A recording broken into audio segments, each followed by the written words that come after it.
희년이라고 들어보셨나요? 성경에서. 올해가 희년이에요. 성경에는 숫자가 많이 나오죠. 제가 오늘 나눌 제목은 희년법과 예수 그리스도라는 제목으로 희년법과 예수 그리스도라는 제목으로 말씀을 나누고 여러분하고 같이 이제 좀 나눠보도록 할게요. 먼저 희년이라는 걸 알기 전에 성경에는 숫자들이 나오는데 보면은 창조가 7일이죠. 7일. 그 다음에 절기가 7절기가 나와요.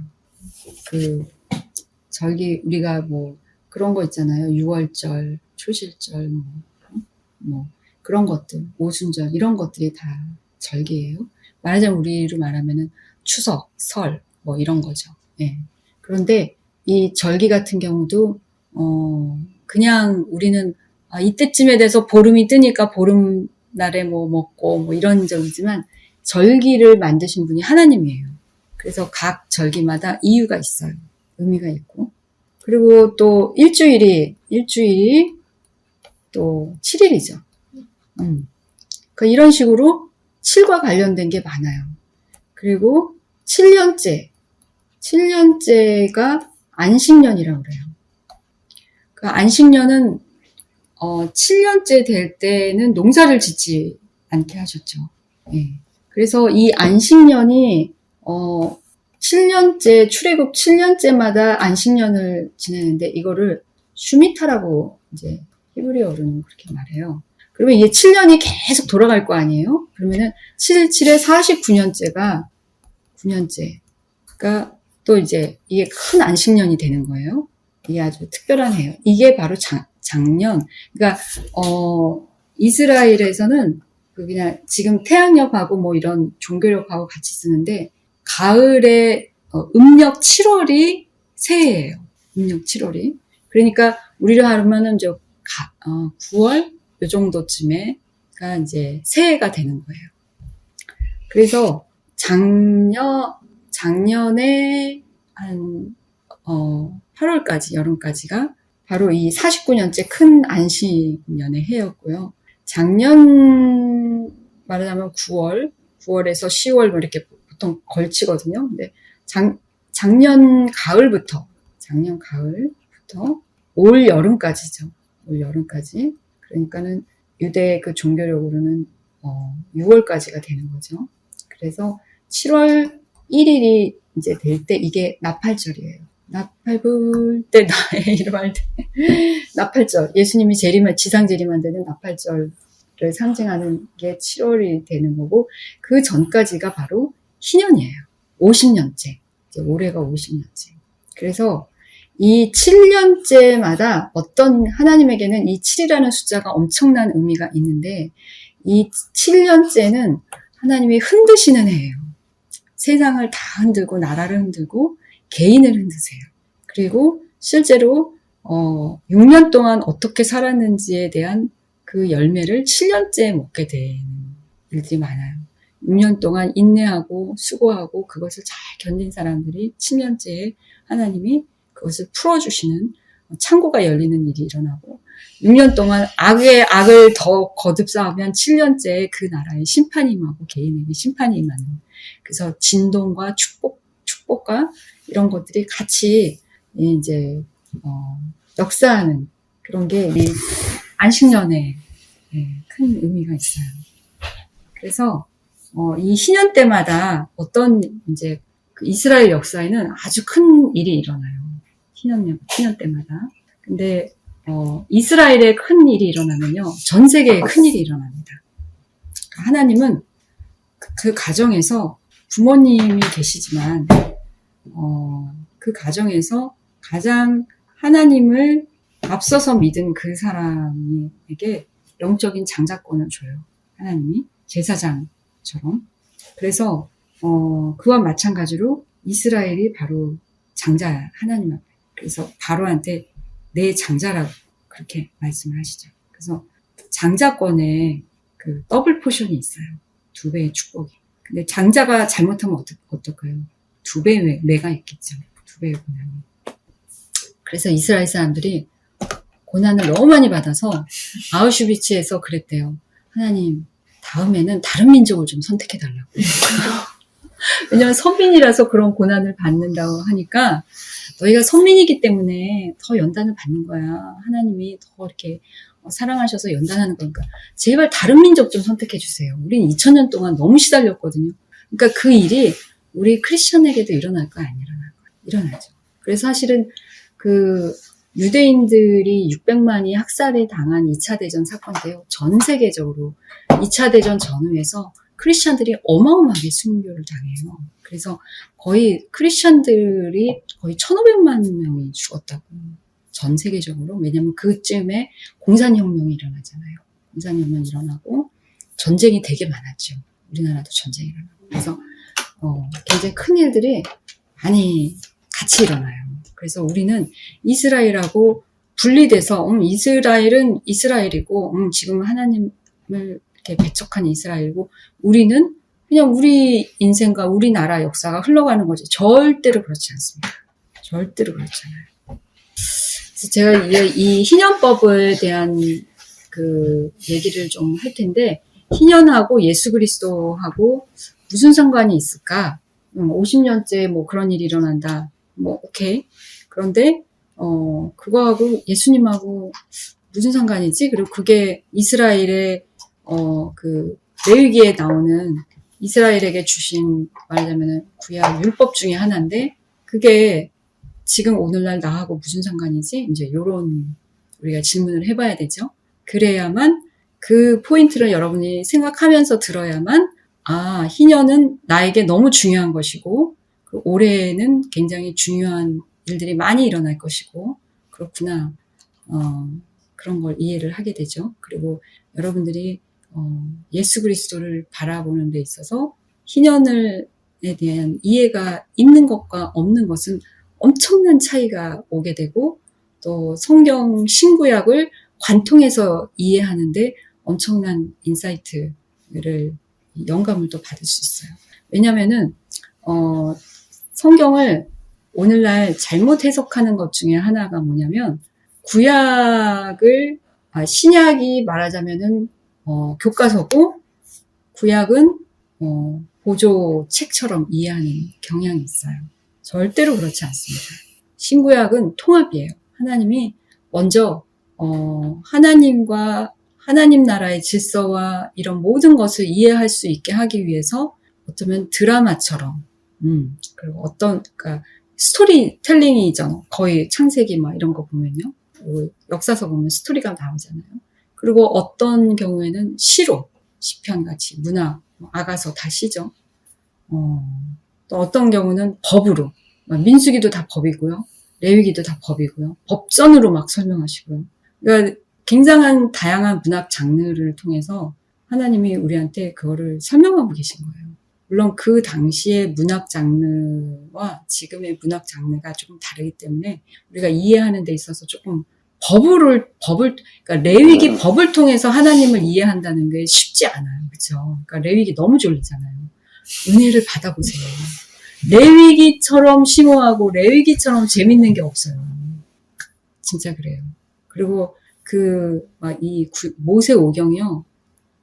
모세오경이 왜 제일 중요한지를 이해하게 돼요. 우리는 로마서 이런 게 제일 중요한 것 같잖아요. 근데 실제로는 모세오경이 제일 중요합니다. 모세오경을 제대로 이해해야 로마서도 이해하고 계시록도 이해하는 거예요. 그래서 신구약을 관통해서 보는 눈이 열려야만 성경을 읽다가 신약을 읽는데 구약 말씀이 튀어나와요. 그래서 말씀을 풀어주는 일이 일어나요. 실제로. 근데 이게 2, 3독해서는 안 돼. 적어도 거의 15독 이상은 해야 돼요. 그러니까 말씀을 죽어라고 읽으셔야 돼요. 엄청나게.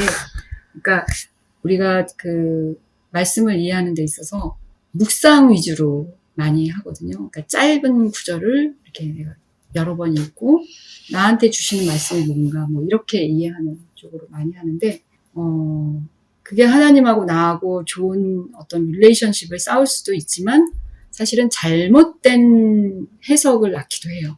레위기를 한번 여러분들 성경 한번 찾아볼 수 있어요. 레위기 25장 5장 8절에서 10절. 너는 너를 위해 7 안식년을 셀지니 7년이 7번즉 7 안식년의 기간이 너를 위해 49년이 되리라. 그때 너는 7째 달 10일에 희락의 나팔 소리를 내고 너희는 그 속죄일에 너희 온 땅에서 나팔을 크게 불지니라. 너희는 이 50번째 해를 거룩하게 하여 온 땅에 두루 온 땅의 모든 거주민에게 자유를 선포하라. 그 해는 너희에게 희년이니 너희는 각각 자기의 소유로 돌아가고 각각 자기 가족에게 돌아갈지니라. 네. 여기에서 이게 이제 여러분들이 이제 말씀을 볼 때마다 이렇게 중요한 키워드를 잘 찾는 것을 여러분들이 연습을 해야 돼요. 구약에서는 동사를 잘 봐야 돼요. 동사. 예. 그래서 첫 번째 나오는 게 계수하라, 세라는 거죠.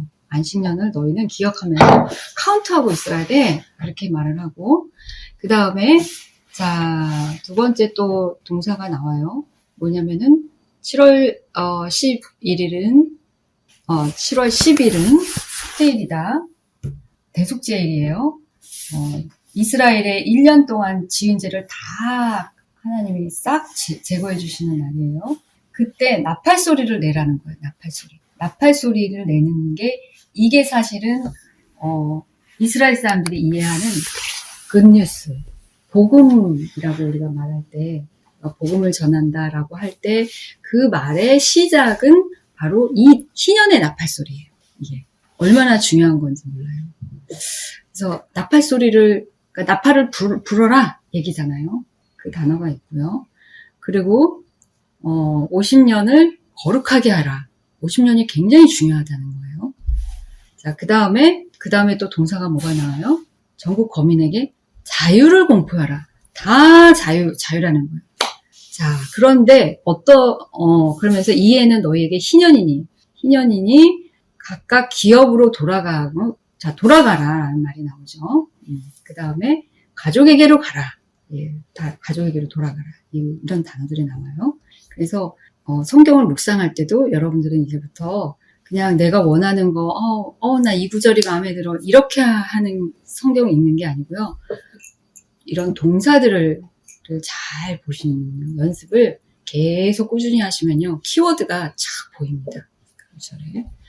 그래서 여기서 중요한 게 뭐냐면 속죄일, 그 다음에 나팔 소리를 나는 거, 그 다음에 거룩하게 되는 거, 그 날에 거룩한 것, 그 다음에 자유가 선포된다는 것, 그 다음에 자기 기업으로 돌아간대요. 자, 자기 기업으로 돌아가는 일이 왜 있냐면은, 그 여호수아 전쟁 때 하나님이 지파별로 땅을 하나님이 분배해 주죠. 그렇죠. 내가 원해서 나는 여기 살고 싶어요. 그렇다고 해서 거기 살 수 있는 게 아니고 나는 에브라임 지파 땅이 좋아. 거기 가서 못 살아요. 그런 상황에서 땅을 주고 전부 가족별로 다 이 땅을 다 나눠줬단 말이죠. 그래서 땅이라는 건 하나님으로부터 오는 거고 굉장히 신성한 것인 거예요. 그래서 아무나 그것을 팔 수도 없고 그것을 그 지교표를 옮기지 말라 그러잖아. 여기 말뚝 박았어. 여기가 너랑 나랑 경계야 했는데 이 자매가 슬쩍 이렇게 놓은 거예요. 이런 일 하지 말라는 거예요. 땅 넓이를 마음대로 그렇게 조정 못한다. 하나님이 주신 거니까. 근데 살다 보면 갑자기 남편도 뭐 전쟁 가서 죽고 아들도 전쟁 가서 죽고 나는 과부가 됐네. 자식은 여럿인데 이런 일 생길 수 있잖아요. 남편이 병들었어. 애들은 어려. 그러니까 또 빚을 지고. 이러다 보면 사람들이 빚지고 자기가 종살이를 하지 않으면 안 되는 그런 일들이 생기는 거예요. 그러다 보니까 가진 게 재산이 조상으로부터 물려받은 땅밖에 없어. 그럼 어떻게 하겠어요? 땅을 팔아야 되는 거죠. 그런데 땅은 하나님으로부터 각 그 가정에게 주셨기 때문에 영구적으로 못 팔아요. 우리는 내가 자매한테 땅을 넘겼으면 영원히 이 자매일 거잖아요. 근데 이스라엘은 50년까지밖에, 그러니까 49년까지밖에 못 쓴다는 거예요. 그러니까 희년이 많이 남았으면 땅값을 많이 쳐주겠죠. 근데 희년이 1년밖에 안 남았어. 그래서 내가 이 땅을 잠깐 소유해도 1, 2년밖에 농사를 못 쳐. 그러면 땅값이 밸류가 적은 거죠. 완전히 지금 우리나라 부동산 세법하고 완전히 다르죠. 그래서 근데 이제 희년이 되면은 이제 무슨 일이 일어나냐면은요. 이제 이게 50년마다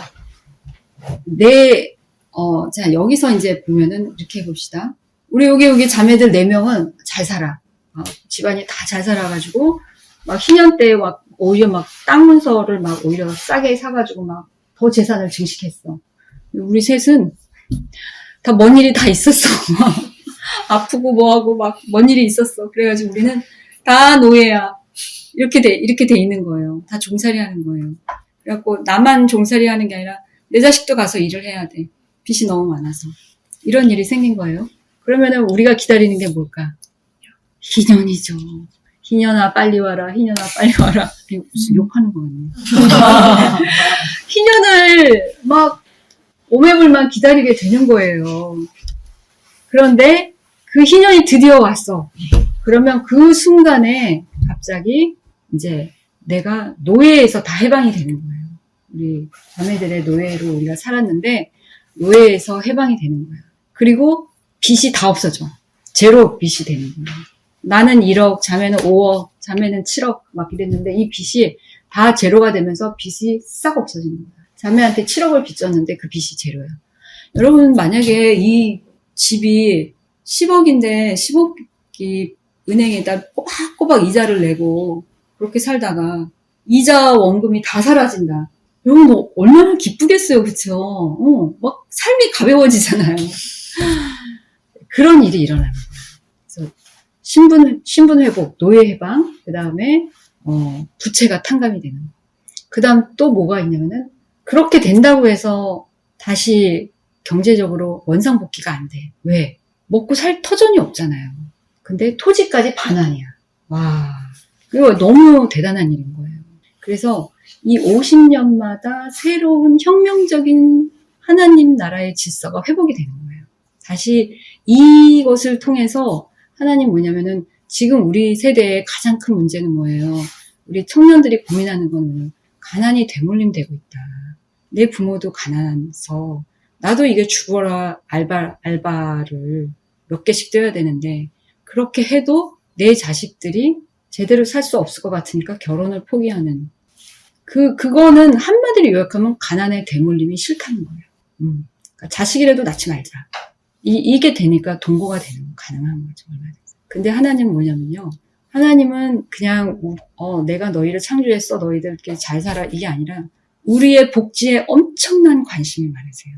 그래서 이런 기가 막힌 복지제도를 그 몇천 년 전에 이거를 만들어 놓으신 거예요.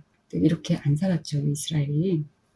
그리고 그렇기 때문에 이 희년의 이 대속죄일에 하나님 앞에서 모든 죄가 탕감받은 다음에 그 수양의 그 뿔로 나팔을 다 부를 때에 자유가 선포되면서 야 집에 가자 막 이게 되니까 어마어마하게 기쁜 소식이 그 나팔 부는 소리인 거예요.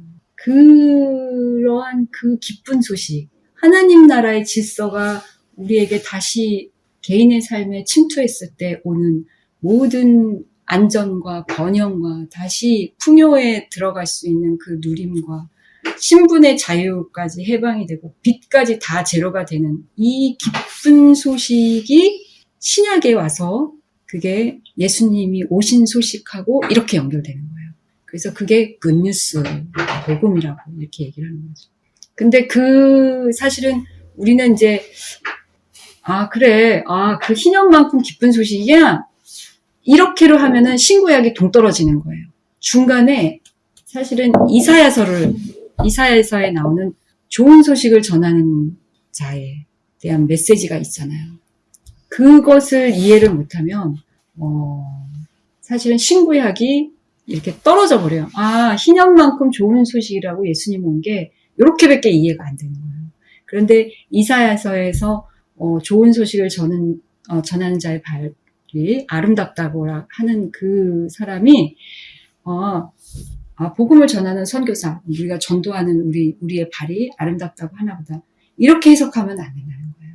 물론 그거를 갖고 있지만 그것이 아니라 그거보다 훨씬 더 깊은 의미가 있어요.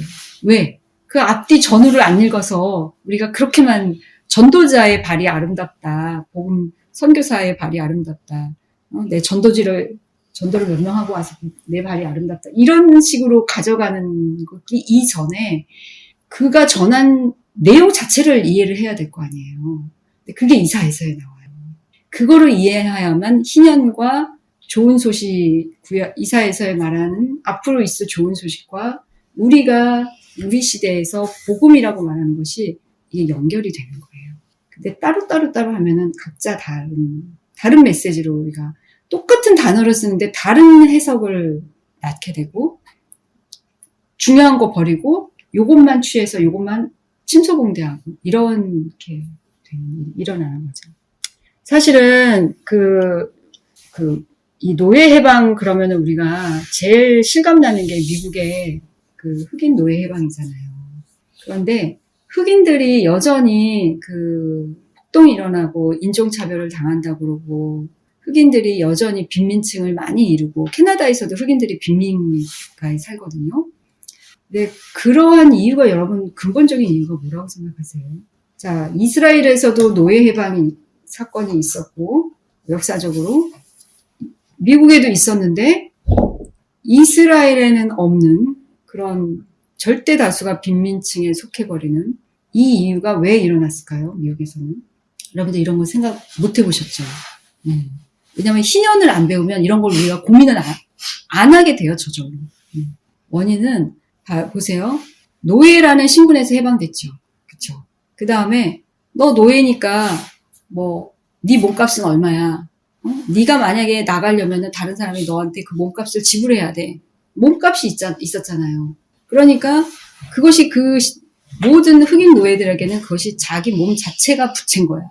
그렇죠? 지금 이렇게 직업 여성들이 이렇게 붙잡혀가지고 거기서 못 태어나오는 이유 중에 하나가 그 사람들의 몸값, 그런 것들이 있잖아요. 화장품 값, 옷값 해갖고 그걸 몸값으로 해가지고, 말도 안 되는 가격을 책정해놓고, 너 이거 안 내놓으면은, 너 못 나가. 이런 식으로 붙들리는 거잖아요.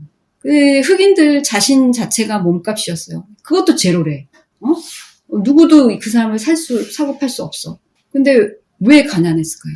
자기가 갚을 빚도 없고, 신분도 자유로운데, 땅을 안 줬어.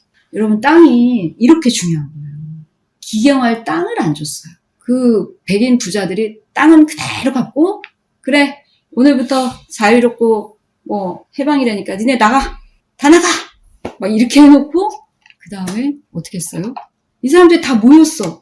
먹고 살 게 없는 거야. 다른 일을 해본 적이 없잖아요. 그러니까 다시 저를 써주십시오 하면서 다시 농장에 들어가서 아주 정말 헐값에, 노예를 겨우 면한 그런 값에 그냥 입에 풀칠할 수 있는 정도의 페이를 받고 다시 농장에 들어가서 일을 하거나 아니면 집단으로 떠돌아다녀서 완전히 슬럼가를 만드는 거죠. 그러니까 먹고 살 게 없으니까 어떻게 돼요? 부부는 싸우고 애들은 교육 못 받고 이래서 하층민을 이루게 된 원인이에요. 그러니까 이 토지를 돌려준다는 사건은 여러분이 생각하는 것만큼 단순한 사건이 아닌 거예요. 잘 됐네. 토지 다시 받아서. 이런 차원이 아닌 거예요. 완전히 어떤 가정을, 어떠한 집단을, 그죠? 가난해서 구출하고 그들의 후손들이 엄청난 고통을 받을 걸, 대대로 고통을 받을 거를 그 문제를 근본적으로 해결해 주는 일인 거예요. 예수님도 그래서 땅 얘기를 그렇게 많이 하셨어요. 좋은 밭 4가지. 그게 왜 천국의 비밀이에요? 천국에 대해서 비밀을 얘기해 주신다고 하면서 그 얘기한 게 4가지 밭이야. 우리는 그냥 4가지 밭이 내가 될 수 있는 방법만 우리는 생각을 하는데 그게 아니라 하나님 나라의 비밀이라고 말씀하시는 그 밸류를 생각해야 돼요. 그러니까 성경의 구절에 한 구절 한 구절이 정말 너무나 의미가 큰 거죠. 희년에 대해서 땅에 대한 이 이해를 갖는다면 예수님이 땅을 얘기하면서 땅에 대한 비유들을 굉장히 많이 얘기하시잖아요. 농사에 대해서. 그러면서 그걸 천국과 연결시키는 그 밸류를 이해할 수 있게 되는 거예요. 이 구약에 대한 이해가 있을 때 비로소. 이해가 되시죠? 네. 그래서 이 땅을 사실은 50년 만에 내가 노력한 게 아닌데 거저 돌려받는 거잖아요. 신분 회복도 그렇고 부채탄감도 그래서 은혜, 자유, 또 속량한다. 그러니까 속량한다는 건 누가 값을 나를 치러준다는 거잖아요. 그렇죠? 그런 단어들이 신약 용어지만 사실은 바로 이 희년의 구약의 토지법에서 관련돼서 나온 단어라는 거예요. 원래의 흐름이 거기서. 왜냐면 다 하나님의 은혜로 50년 만에 회복되고, 하나님의 은혜로 내가 자유인이 되고, 하나님이 다 대신 주인에게 빚을 다 갚아주셔서 내가 속량받고 내가 온 자유를 드립니다. 그래서 이 토지법을 이해하는 것은 굉장히 우리 신앙에 중요한 것이 돼요. 그래서 나봇도 그 아합왕한테 자기 토지를 안 팔았잖아요. 죽임을 당하죠. 그 정도로 중요한 것이 바로 왕도 토지를 함부로 강요할 수 없었어요. 다른 나라에서 있을 수 없죠. 왕이 내놓으라면 내놔야 되는 거죠. 이스라엘은 그렇지 않았다. 자, 우리가 열왕기상. 네, 열왕기상 4장 25절. 솔로몬이 사는 동안에 유대와 이스라엘이 단에서부터 브엘세바에 이르기까지 각기 포도나무 아래와 무화과나무 아래에서 평안히 살았더라. 네, 그 솔로몬하고 다윗 왕은 예수님이 오셨을 때 천년왕국의 그 어떤 모형, 우리가 이제 앞으로 역사 속에서 예수님이 재림하신 다음에 천년왕국의 시대가 펼쳐진다고 성경에 약속이 돼 있잖아요. 그때 어떻게 살지에 대한 내용이 이제 다윗과 솔로몬의 시대를 요약해서 표현한 게 바로 이거예요. 그래서 포도나무랑 무화과나무라는 거는 이스라엘을 상징하기도 하고 이스라엘의 풍요를 상징하기도 해요. 그래서 단에서 브엘세바라는 건 우리나라로 말하면 백두산에서 한라산까지 그런 표현이에요. 가장 북쪽, 가장 남쪽 이렇게 해가지고.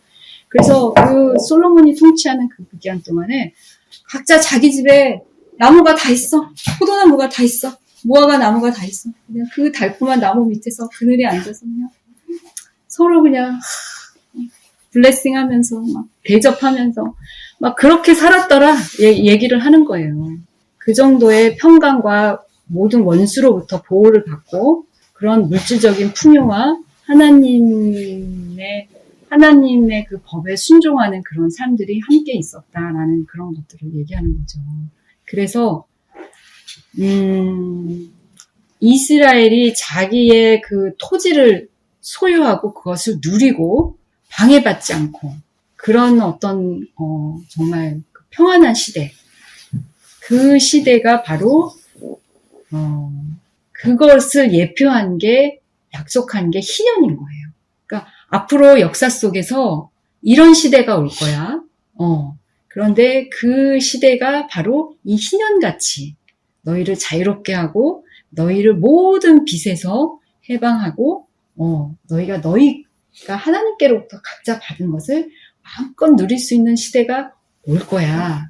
라는 약속이 희년이고 그것을 예수 그리스도를 통해서 성취하시겠다라는 것을 사실은 보여주고 계시는 거죠. 자, 이번에는 이사야서 잠깐 볼게요. 이사야서 52장 7, 8절. 네, 찾으셨으면 읽어주세요. 좋은 소식을 전하며 평화를 공포하며 복된 좋은 소식을 가져오며 구원을 공포하며 시온을 향하여 이르기를 내 하나님이 통치하신다 하는 자의 산을 넘는 발이 어찌 그리 아름다운가. 내 파수꾼들의 소리로다. 그들이 소리를 높여 일제히 노래하니 이는 여호와께서 시온으로 돌아오실 때에 그들의 눈이 마주보리로다. 자, 이 좋은 소식이라고 하는 단어에다가 여러분이 오늘날 현대교회에서 말하는 복음이라는 단어로 바꿔보세요. 그러면은 자, 복음을 전하며 평화를 공포하며 복된 복음을 가져오며 구원을 공포하며 시온을 향하여 이르기를 자 이렇게 전하고 있대요. 복음을 전하고 있대. 근데 복음을 전한 내용을 보세요. 완전히 지금 우리 신약교회에서 말하는 거하고 완전히 좀 다른 메시지가 있어요. 하나님이 통치하신다. 이걸 전한다는 거예요. 이 말을 전하는 자가 너무 아름답다는 거예요. 그러니까 그들이 누구냐면 파수꾼이라는 거예요. 그들이 소리를 높여서 막 말을 하는데 뭘 얘기를 하냐면은 야 여호와께서 시온에 돌아오신대. 그리고 우리가 그분의 눈을 볼 수 있게 된대. 이게 굿뉴스래요. 자, 그러면은 우리가 전하고 있는 지금 신학교에서 전하고 있는 내용하고 뭔가 조금 동떨어지게 느껴지죠. 근데 이게 이사야서 52장 말고 40장인가 40몇 장에도 이 얘기가 또 나와요. 비슷하게 그 내용이 조금 다르지만 그런데 그 둘 다의 내용은 뭐냐면요. 하나님이 돌아오신다는 거예요. 그리고 하나님이 통치하신다는 거예요. 근데 이 본문이 쓰여진 그 이유는 뭐냐면 이사야에서 이스라엘의 죄악과 심판을 말하거든요. 그래서 너희는 이렇게 징계를 받을 거야. 얘기를 하는데 그러니까 이사야서가 쓰여진 시대는 오히려 굉장히 좀 잘 살았던 시대래요. 그러니까 잘 살고 있는데 심판이 임한다. 막 이렇게 얘기하니까 기분이 나빠. 사람들이 들으면서 불편해. 그러니까 말하자면 좋은 얘기를 축복 받을 거야. 이런 얘기를 해야 되는데 야 니네는 망할 거야. 바벨론이 쳐들어올 거야. 그래서 니네 자식까지도 임산부의 배를 가를 거고 하나님이 니네 자식을 바위에다가 내던질 거야. 이런 무시무시한 얘기를 하는 거야. 예루살렘은 다 불탈 거고 막 이런 얘기를 하니까 너무너무 사람들이 화가 나죠. 그런데 그 뒤에 뭐냐면은 그러면서 이제 에스겔서에서 보면 실제로 그 성령께서 예루살렘 성전을 떠나는 모습을 에스겔이 보게 돼요. 하나님의 영이 떠나. 우리는 예배를 계속 드리고 있는데 하나님은 교회를 떠났어. 우리는 그거를 인정하지도 않고 보이지도 않고 알 수도 없는데 하나님은 떠났어. 우리는 여전히 수양과 천천의 수양과 기름으로 제사를 드리고 있어요. 말하자면 막 여전히 막 성가대 올리고 막 찬양하고 우리는 막 예배 드리고 우리 교회에 성령이 역사한다고 막 그러고 있는데 성령은 떠났어. 이런 상황이었다라는 거예요. 그런데 성령님이 떠났다는 거를 에스겔이 말해도 사람들이 안 믿었겠죠, 사실은. 근데 이사야는 그거를 다 알고 얘기를 한 거예요. 하나님이 떠나신다는 거. 더 이상 제사를 그 예루살렘 성전에서 드려지는 제사를 하나님이 견디다 못해서 떠나시고 이스라엘을 버리시면서 심판을 허락하신다는 거를 이사야는 보고 안 거예요. 그런데 거기서 끝나는 게 아니라 좋은 소식이 있어. 너희가 바벨론의 포로 생활을 하게 될 거야. 그런데 거기서 또 끝나는 게 아니야. 너희를 절대로 망하게 내버려 두는 게 아니라 바로 희년을 선포하러 좋은 소식을 가지고 파수꾼들이 너희에게로 올 거야 라고 얘기를 한 거예요.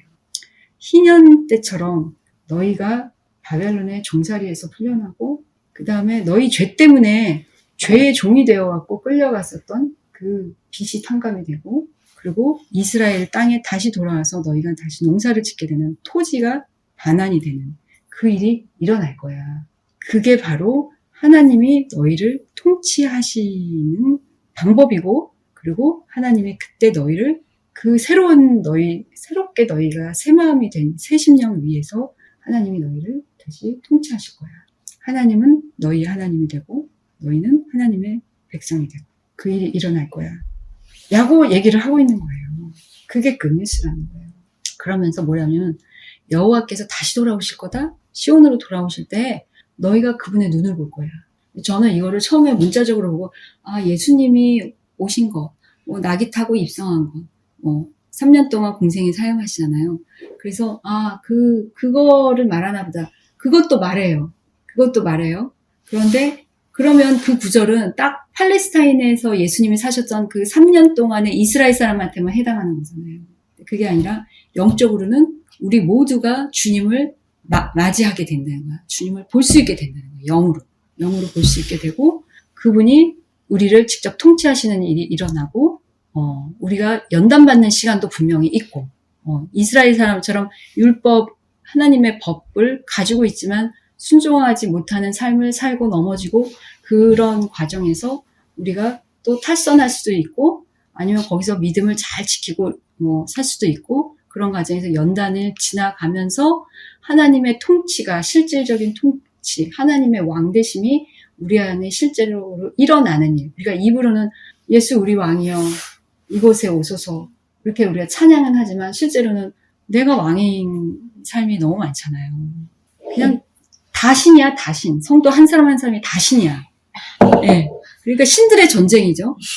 왜 부부싸움을 하나요? 결혼해서 너무 사랑해서 둘이 서로를 위해서 죽을 수 있을 것 같이 그렇게 서약을 해놓고 왜 막 이혼하겠다고 난리치나요? 신들이니까. 남편 신, 아내 신. 신끼리 전쟁하니까 하나님의 통치는 사라지는 거죠. 그래서 결혼한 후에 내가 제일 반했던 그 모습 때문에 혐오하게 된대요. 남편의 제일 경상도 남자 무뚝뚝하고 이렇게 멋있어 보이는, 과묵해 보이는 그것 때문에 질려버리는 아내들이 너무 말이 없고 답답하다고 이런 식으로 그렇게 되는 이유 중에 하나가 전부 나의 만족을 위해서 살기 때문에 결혼을 또 그렇게 선택을 하기 때문에 실질적으로 부부가 하나님의 통치 아래 들어가는 게 아니기 때문에 내가 내 남편하고도 같이 신끼리 싸우는 거고 자아라는 신이죠. 하나님과도 싸우죠.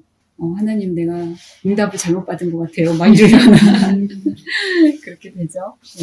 그래서 여기서의 좋은 소식, 하나님이 통치하신다는 건 희년은 하나님의 완전한 통치가 일어나는 그것을 상징적으로 보여주는 사건인 거예요.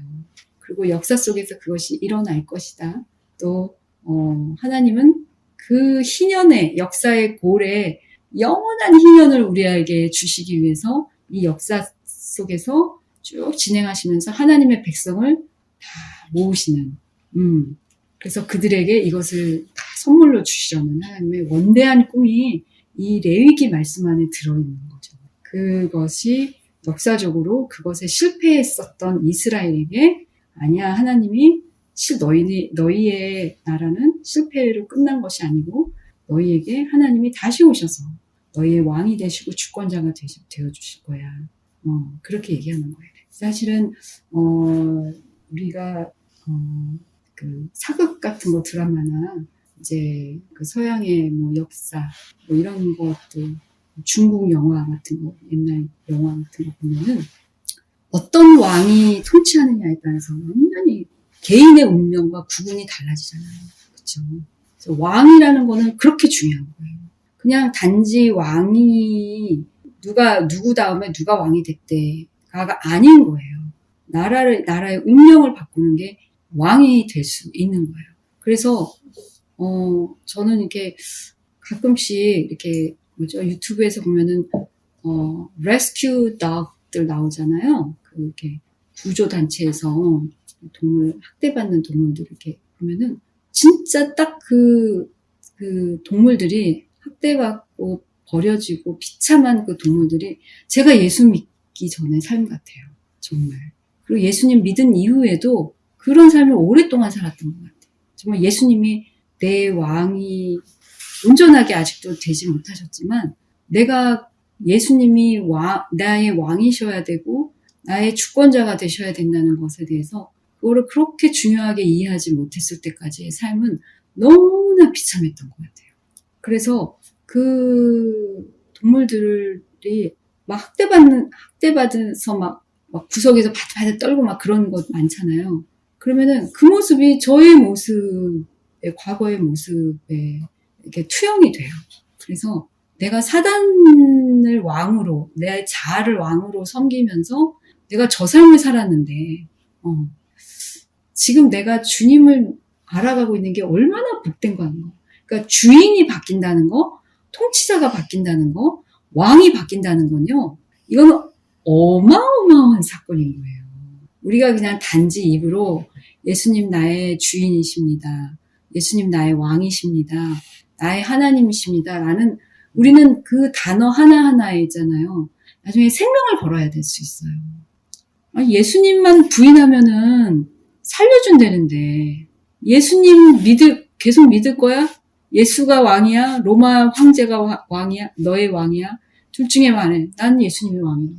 이렇게 말을 했다고 해서 그 말 한마디에 목숨을 내놔야 되는 사건이 앞으로 우리 시대에 펼쳐질 건데 우리가 마지막 주자인데 그러면은 예수님이 나의 왕이고 나의 주인이란 말이 얼마나 무게가 있어야 해요. 그렇죠? 거기에 내 생명을 걸어야 되는데. 그리고 부모들은요, 자식의 생명까지 같이 걸어야 돼요. 왜? 딸아, 곧 보자. 이래야 되거든요. 근데 나한테 지금 가벼운 하나님이 왕인 것, 하나님이 주인인 것이 나에게 가벼운 단어고 얼마든지 버릴 수 있는 단어인데 쉽게 내가 잊어버릴 수 있는 단어인데 그날에는 얼마나 더 쉽게 잊어버릴까요? 그쵸? 내 목숨이 왔다 갔다 하는데. 그러니까 저는 여러분들에게 당부드리고 싶은 거는 이제 성경을 진지하게 봐라. 한 구절 한 구절을 아주 그 무게를 아주 심도 있게 봐라. 그리고 볼 때 은혜로운 말씀이 있으면 이 은혜가 나에게 이 은혜가 얼마나 큰 은혜인지를 깨닫는 그런 복도 나에게 주시고 그리고 그 은혜를 이 땅에서부터 누리고 갈 수 있게 그걸 하나님 앞에 구하시고 그리고 아주 엄중한 말씀들 있잖아요. 그럼 그걸 또 아주 또 무게 있게 받아들일 수 있어야 돼요. 가볍게 보는 게 아니라 그래서 고민하시면서 진지하게 보시는 그러니까 저는 이 52장 7절을 읽으면서 항상 궁금했어. 하나님이 나를 통치하시는 게 왜 복음이야? 하나님 지금 통치하고 계시잖아요. 온 우주를. 이 나라를 다스리고 계시잖아요. 그리고 내 인생도 하나님이 좌지우지 하시잖아요. 근데 그것 자체가 왜 나한테 복음이에요? 하나님이 내 주인이라는 것 자체가. 그게 이해가 안 되는 거예요. 왜냐면 하나님은 하나님 원하시는 것만 하는 것 같았거든. 내 기도 제목은 안 들어주시고 너무 슬로우하고.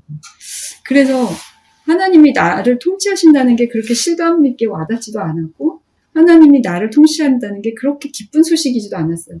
왜 되는 일이 없어요, 주님. 주님 만나고도 막 그렇게 저는 이제 푸념을 했었기 때문에 그래서 주님을 눈을 마주 본다는 거는 뭐냐면은 얼굴과 얼굴을 대면해야 눈을 마주 보죠.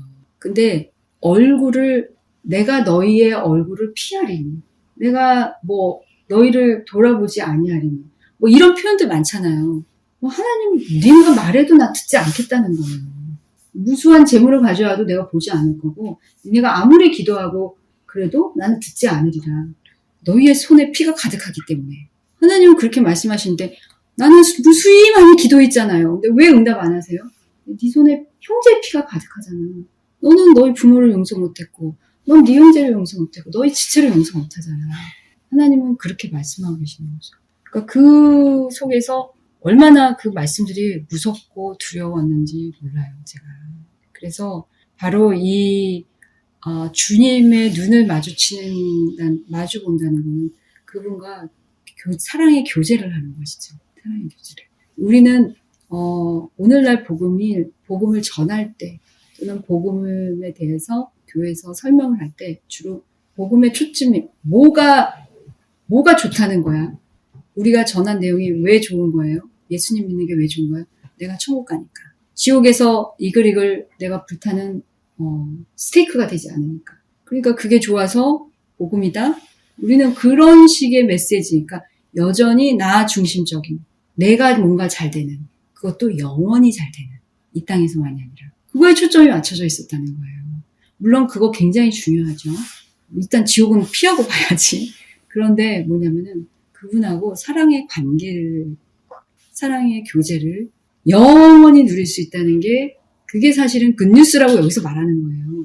그리고 하나님이 영원히 통치하는 나라가 바로 영원한 새하늘과 새 땅이고 그 나라를 주시기 위해서 예수님이 초림을 하셨고 또 재림하실 거고 우리 인생 가운데 여러 가지 이해할 수 없는 고난을 통해서 우리를 연단하시고 우리가 깨닫지 못했던 우리가 그 연단을 받기 전까지는 우리가 얼마나 강팍한지 몰라요. 그러니까 자매가 만약에 나한테 잘못했어. 그러면 제가 그러겠죠. 그 자매 말이야. 이런 사람인 줄 알았는데 자매가 영 진짜 나이에 맞지 않게 정말 진짜 버릇이 없더라고. 제가 이렇게 말할 수 있죠. 자, 여기 뭐가 드러났나요? 이 사건에서. 팩트가 드러났죠. 일단 자매가 버릇이 없어요. 왜? 일단은. 그런데 두 번째 팩트가 뭐죠? 두 번째 팩트. 나는 이 자매를 사랑할 능력이 없다는 게 드러난 거예요. 난 이 자매에 대한 긍휼이 요만큼도 없고 나는 쉽게 분노하는 사람이라는 게 드러난 거예요. 그리고 나는 이 자매가 왜 그렇게까지밖에 할 수 없었는지에 대한 이해를 전혀 하고 있지 않은, 이해하고 싶지도 않아, 괘씸해가지고. 그러니까 실제로는 나의 악이 드러난 건데, 우리는 뭘 하냐면요, 어떤 사건만 있으면은 그 사람은 왜 이렇게 했지? 그 사람의 위치에서 그렇게 하면 안 되지. 엄마가 이렇게 하면 안 되지. 아빠는 이렇게 했으면 안 되었지. 우린 그것만 보이는 거예요, 사실. 그게 우리의 악이에요. 그게 가정 안에서 벌어지는 악이고, 제가 무수히 넘어지고 실패했던 영역이고요. 여러분들도 실패하고 넘어지고 있을지도 모르겠어요. 그래서 우리는 누군가하고 부딪힐 때, 또는 누군가가 도저히 이해가 안 돼. 저분이 왜 저렇게 했을까라고 했을 때, 그거를 내 수준에서는 절대 이해 못합니다. 어차피. 왜냐면 그 사람이 처한 상황과 내가 처한 상황이 달라요. 내 인생과 그 사람의 인생이 다르다고요. 그리고 내게 맡겨진 책임과 그 사람에게 맡겨진 책임이 관련된 일이어도 부장님의 책임과 나 일개 직원의 책임이 달라요. 그렇기 때문에 부장님이 야, 나를 어떻게 저렇게 사람들 앞에서 면박을 주고 창피를 줄 수가 있어? 부장님한테는 그 정도 심각한 일인 거야. 그렇게 퍼부어도 남을 만큼 심각한 일인 거야. 그분의 인격도 있겠지만. 근데 나는 내 입장에서는 공개적으로 창피당한 것만 너무 힘들어요. 그런 입장은 도저히 서로가 공감할 수 없는 영역이잖아요. 그래서 우리가 하나님이 앞으로 이제 우리가 이제 그 죄의 그 빛의 탕감이라는 부분을 좀 우리가 많이 얘기할 거고, 땅에 대한 것에 대해서 좀 더 얘기를 할 거예요. 근데, 우리가 생각 못하는 것은 대부분의 갈등, 교회 안에서든지, 가정 안에서든지, 직장에서든지, 친구 사이에서든지, 모든 갈등의 원인은 그 갈등에서 그 상대방이 잘못한 것에 주목할 때 해결이 안 돼요. 그때는. 그러면은 나는 또 오늘 빚을 지는 거예요. 죄의 빚을. 그게 아니라, 왜냐면 그 사건 때문에 하나님이 나를 드러내시는 것에 초점을 보세요.